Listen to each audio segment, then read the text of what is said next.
আসসালামু আলাইকুম। থাইল্যান্ডে যারা বেড়াতে যায়, বিশেষ করে ফুকেতে যারা যায়, তারা বিগ বুদ্ধার এই জায়গাটায় অবশ্যই যায়। আমরাও গিয়েছিলাম, কিন্তু বিগ বুদ্ধার একদম শেষ মাথা পর্যন্ত যাওয়া যায় না।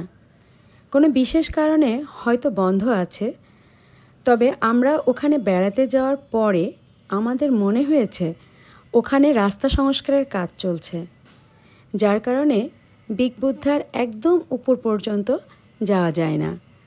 তার আগেই এই জায়গাটা এক ধাপ কি দুই ধাপ নিচে, এখান থেকেও প্রকৃতির এক অপরূপ সৌন্দর্য উপভোগ করতে পারবেন।